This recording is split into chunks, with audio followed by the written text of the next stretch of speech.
In a prison mining colony, dozens of prisoners are forced to work every day using a special device in their mouths that prevents them from speaking. When a machine known as the crusher pit breaks down, a guard calls the prisoner Kai to fix it, and within minutes, Kai gets the machine working again. Suddenly, the guards bring in a new prisoner, and everyone is shocked to see Hatch, the general who lost a civil war against General Lang. A former rebel stands up when he sees his general, and the guard immediately punches him. The prisoner retaliates with a headbutt, and another prisoner takes the chance to punch a guard, knocking him to the ground to beat him with his chains. Sensing a rebellion approaching, another guard activates the crusher pit, reversing it so that the chains around the prisoner's leg drag him towards it. The man soon falls and is crushed to death within seconds. At this moment, Hatch signals to someone hidden, and a guard is suddenly shot from afar. Then he joins the prisoners in starting to beat their captors. A guard uses the machine again to activate the other chains, causing more prisoners to fall into the pit and die.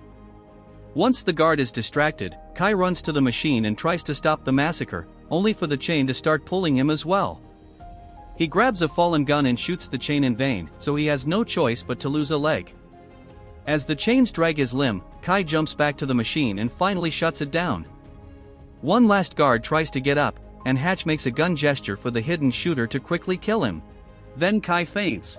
Sometime later, Kai wakes up on Hatch's ship and discovers that he has received a mechanical prosthesis. Hatch uses a device to remove the mouthpiece from Kai and explains that he has been rescuing other rebels to reform his army and fight back. He meets Kai's father, who also used to fight for the rebellion. Unfortunately, Kai's father was captured by General Lang and will be executed in a few months on the anniversary of Lang's victory, known as Liberation Day. Hatch knows that Kai is a skilled pilot, so he offers a deal. Kai must hijack an important enemy ship to retrieve confidential data. If successful, Hatch will pick him up and use this information to save his father, so Kai agrees. Later, Kai is placed in cryogenic sleep and smuggled onto the enemy ship called Arrowhead. Midway through the journey, Kai wakes up earlier than planned and finds a computer to access the ship's logs. Over the radio, Hatch explains that all Kai needs to do is connect the device and his arm will do all the work. As Kai downloads the information, a message appears on the screen informing him that the system will be vulnerable if he continues. Kai tells this to Hatch, who reassures him that it is only temporary and will be fine. A red light comes on, but Kai continues downloading until a computer announces that the systems are offline and there is unstable electromagnetic activity outside. When the download is complete, Hatch confirms that there is an electromagnetic storm outside making things unstable, so he asks Kai to send the files. Kai starts the transfer, but suddenly the ship shakes and is damaged due to its current vulnerability. The interference causes the transfer to fail, and Kai loses contact with Hatch while the ship ejects all the escape pods with the crew sleeping. Kai runs to the shuttle just before he is also ejected and faints as he crashes into the nearest planet. When Kai wakes up, he tries to contact Hatch without success. He runs outside the shuttle and sees the pods falling all over the planet, but suddenly has difficulty breathing and goes back inside. The ship's artificial intelligence, Reef, warns Kai that the atmosphere is toxic and prolonged exposure can cause paralysis or death. Kai looks out the window and sees the Arrowhead slowly falling and asks Reef about the status. However, Reef requires an employee login to proceed. Reef says Kai needs to find a new oxygen source because what's in the shuttle only has 12% remaining. Suddenly, a crew member named Oleander sends a message from his pod, asking any survivors to meet at the crash site. Kai grabs an oxygen mask and goes out to check the area. He finds some parts of the fallen pods and Oleander's bleeding body on the ground. There is also an intact pod with someone moving inside, so Kai opens it and finds Taryn. He shares his oxygen mask and takes her back to the shuttle while Oleander's body is dragged away by a mysterious presence. In the shuttle, Taryn logs into the system and suspects who Kai is. Reef scans but cannot find the Arrowhead's wreckage. However, Taryn knows the escape pods are leaving, so they must find them before they get stuck. Kai follows her after failing again to send a message to Hatch. As the pair walked, Taryn explains that they are actually on a moon and the planet is the big sphere they see in the sky. Eventually, they find a research probe on the ground, and Taryn is impressed with how much the atmosphere has oxidized the metal. Moments later, they find the Arrowhead fallen near a glowing obelisk, which Kai is sure wasn't there before. The pair discuss how to proceed, as Kai points out that he will not be allowed in the pods. Terran realizes he works for Hatch and mentions that the general was a cruel man who used to loot colonies before the war, killing thousands of people. However, Kai says it's all propaganda and decides to return to the ship. Kai takes the pilot's seat and asks Reef to activate the flight system, but Reef refuses because Kai is not authorized. Instead, Kai asks for any updates about Hatch, and Reef plays a confessional tape. A video shows Hatch after he lost the war, admitting all his crimes. However, Kai notices Hatch making a strange gesture and wonders if it's true. He asks Reef for more information, but he doesn't have access to it. At that moment, Oleander sends a new message saying that evacuation will begin in 30 minutes. Then Kai returns to Terran and agrees to leave with her regardless of the risk. Terran points out that his clothes will give him away, so he starts removing the main parts of his uniform while something watches from the shadows. Then the pair try to reach the arrowhead, only for an earthquake to suddenly hit the area. Terran turns and is shocked to see Kai being dragged by something into a cave. She grabs his hands and tries to pull him out, but she isn't strong enough, and Kai is taken away. Scared, Terran runs towards the arrowhead, but it's too late. The rescue pods have left without her. Not knowing what to do, Terran returns to the ship to rest. 4 days later, she is exploring the area and finds Kai's bracelet and axe on the ground. Not far from there, she finds the glowing obelisk and Kai on the ground covered in slime. To her shock, his leg is completely healed.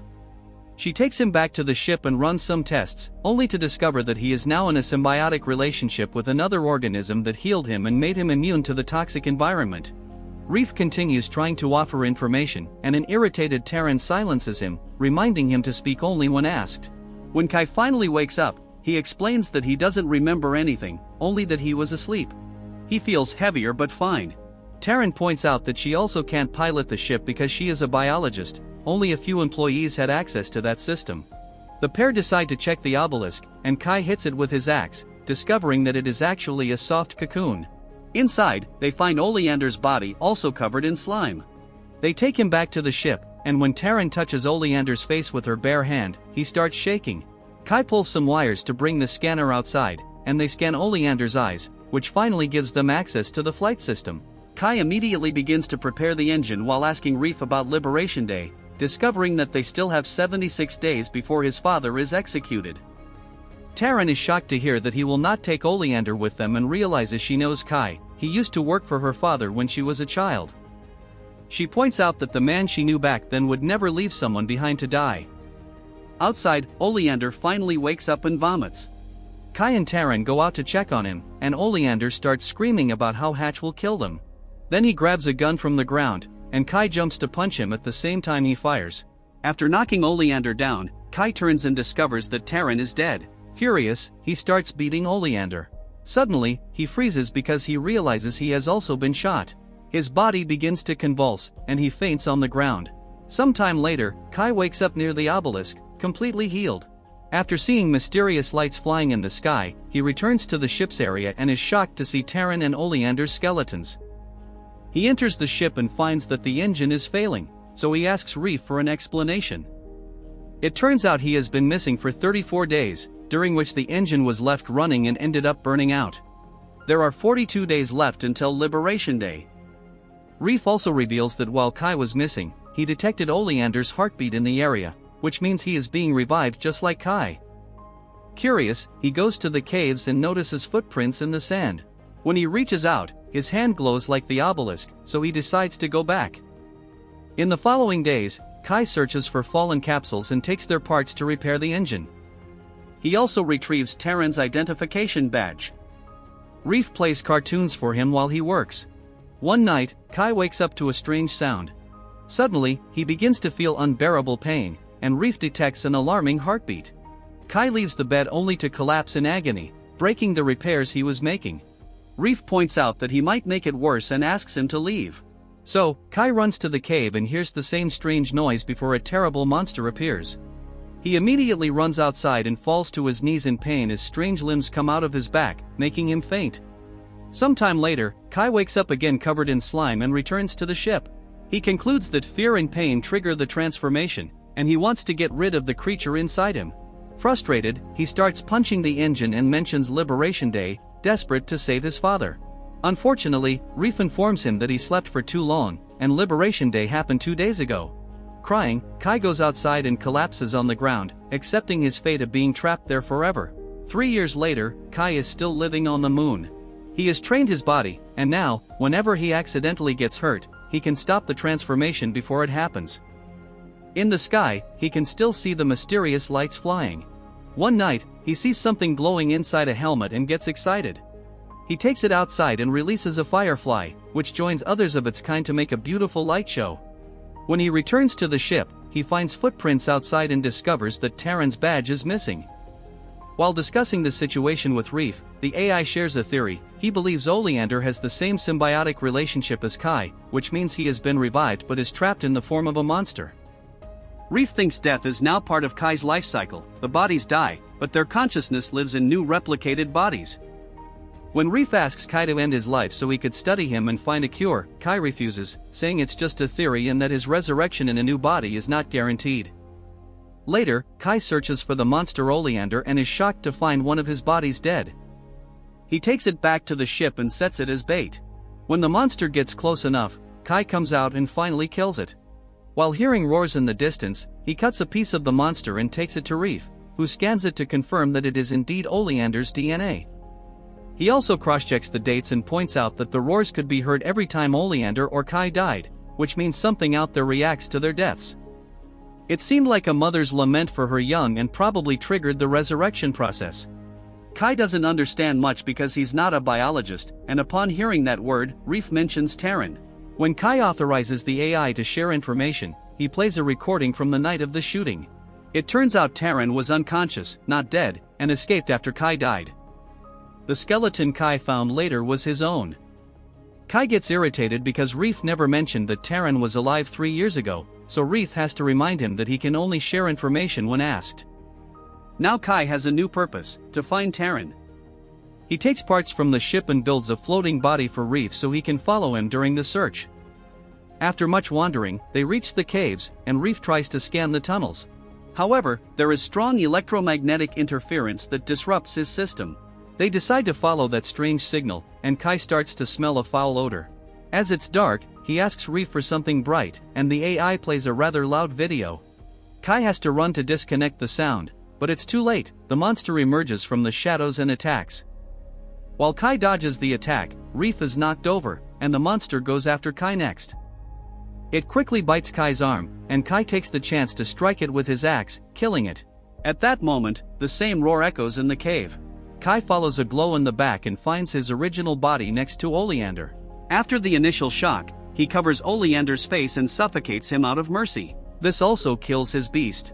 Now Kai is supposed to do the same with his body, but he can't. Instead, he retrieves his leg prosthesis and goes back to searching for Terran with Reef. Eventually, they find the place where Reef last detected Terran's heartbeat, and Kai realizes that something was launched on that ground, which means she managed to escape. At that moment, Reef's screen starts to fail again, and Kai realizes that his prosthetic leg is causing it. He checks inside and finds a pulse grenade, which means Hatch asked him to send the files through the bracelet because he never intended to pick him up. Suddenly, the lights in the sky start falling to the ground, and Kai runs to check, only to discover that they are the escape pods, which doesn't make sense because they left 3 years ago and he saw them in the sky every day. This leads Reef to share some classified information. This moon is under a time dilation experiment. Time passes quickly here because the general wants a way to manufacture weapons and soldiers quickly. Years pass on the moon while only minutes pass outside. At that moment, Kai sees a ship approaching, so he prepares the research probe. The ship lands, and Hatch comes out with a guard.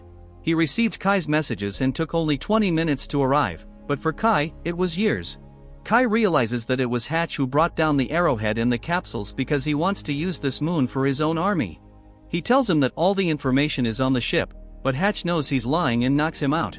When Kai wakes up, he is chained in the ship and discovers they have Terran too. When Hatch threatens to kill her, Kai tells him that he had all the information inside the research probe. So Hatch goes to look for the probe, and as soon as he finds what he wants, he activates the grenade in Kai's leg. However, Kai expected this and placed the grenade inside the probe, which now explodes. At that moment, Kai's body begins to glow, and he fully transforms into the monster form. The guard tries to shoot him, but Terran tackles him to stop him. When Kai gets too close to Terran, Reef appears outside and calls to him. The creature runs out furiously and covered in blood, destroys Reef, and at the same time, Taran emerges still alive, which means the blood belongs to the guard. With sweet words, Taran approaches the creature and tells him he can control it. The beast backs away, and soon Kai returns to his human form. He goes back to Taran, and together they mourn for Reef. Suddenly, a severely injured Hatch appears and starts shooting at Kai before stabbing him. Kai uses his monstrous strength to grab Hatch by the neck and allows a limb of the creature to come out and kill him. After that, the duo manages to reactivate Reef and escape on Hatch's ship. Meanwhile, near Hatch's body, a roar can be heard.